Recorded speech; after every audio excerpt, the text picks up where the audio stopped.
Hey folks, we've got another clean water systems instructional video for you today. Today we're going to show you how to set up the clean water systems manual backwash setup. Okay, so let's get started. First thing we're going to do is go ahead and put our D-tube into the tank. A couple things with the D-tube. You want to make sure if this didn't come loose in shipment, some of these thread together, so make sure that's tight. And we're going to go ahead and put the D-tube down into the cylinder.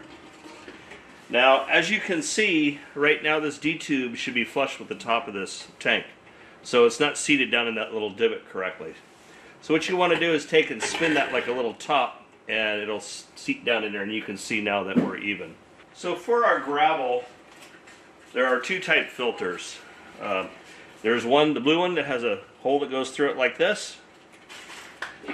And there's the black one that has a nice little cap here that covers the D-tube.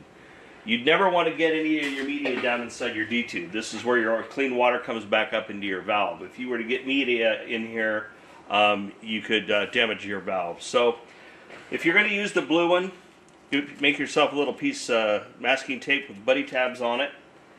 And you want to remember when you're doing this, when you're all done, you need to be able to remove this tape without pulling that D-tube back up out of the gravel and the media.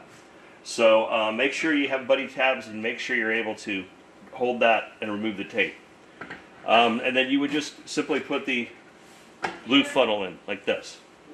Okay, so for today's demonstration we're going to go ahead and use the black funnel. And again, if you're going to remove the tape, make sure you put your finger on top and keep that D-tube down in there, because you don't want to pull that up. This thing needs to be seated all the way down in the base so your valve will be able to fit. So we're going to take our black funnel here, we're going to put the D-tube inside the cap and set that down like that. So we send you the correct amount of gravel and media, whether you're using carbon, Pro-Ox, or sediment type filter. We send you the correct amounts, so you don't have to worry about how much you put in, just put in what we send you. So the first thing we're going to do is pour in the gravel. Here's what your gravel looks like. We'll go ahead and pour this whole gravel in here. What gravel does is it covers the bottom of that D-tube filter and allows it so stuff doesn't get stuck inside of it. And then you're going to go ahead and you're going to go ahead and fill your either your Pro-Ox, your carbon, or your sediment filters media in here. And you're going to end up somewhere about 2/3 full in the cylinder. Okay, then we're going to go ahead and remove the funnel. We're going to go ahead and fill this with water. If you are using the Pro-Ox or a sediment type filter, go ahead and throw a cup of household bleach in here and let it soak with it. If you're using carbon, you should probably soak your cylinder with Clorox or a bleach blend before you actually add the carbon to the cylinder. So, before we install our valve, we're going to go ahead and prep our fittings. One thing to be very aware of, these valves are plastic and they will crack if you over tighten the fittings going into them. So it's important you get all of the torquing of your fittings pre-made. On the inlet and outlet, you can also see little arrows here, the inlet and outlet. These are 1-inch fittings. The drain here is a 3/4 inch fitting. For the inlet and outlet valves,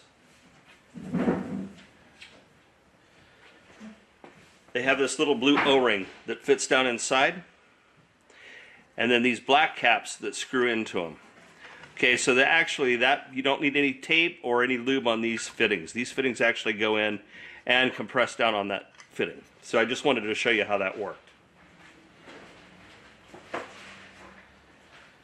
So for your inlet and outlet valves, go ahead and get yourself a couple of 1-inch nipples. Go ahead, we recommend 3 wraps of tape and some pipe compound around the threads, and then go ahead and get those torqued in.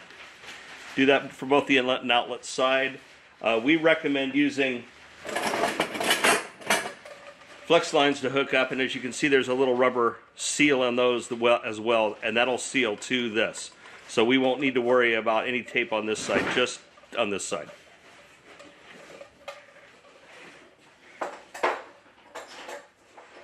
And for the drain line, we will be sending you a flow control, drain line flow control. It's basically an orifice in there that controls your flow depending on the size of the tank.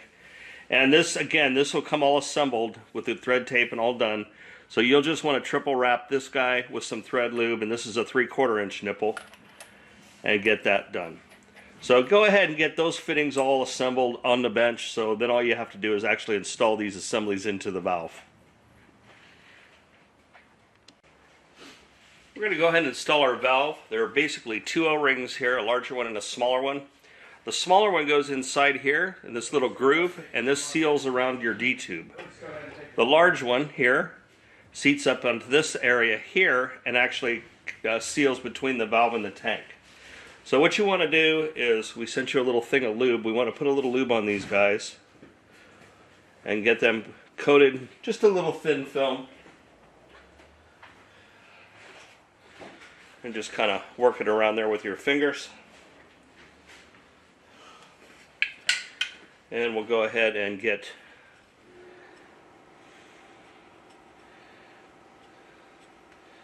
this O-ring down, and it sits right down in that little groove there. And then this guy goes on here. Now, if you have a carbon media filter, you're going to get one of these top screens. This little guy is going to snap in up here. It's like a little cam lock. You just pop it in and twist it.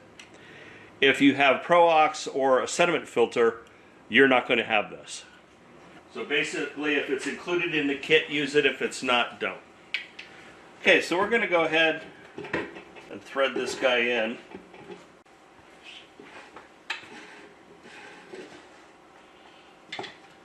We'll go ahead and take it down until it seats. Again, no wrenches required, just hand tight. You want to make sure that O-ring seats on there, but you don't want to get it too tight because you can crack the head and or the tank.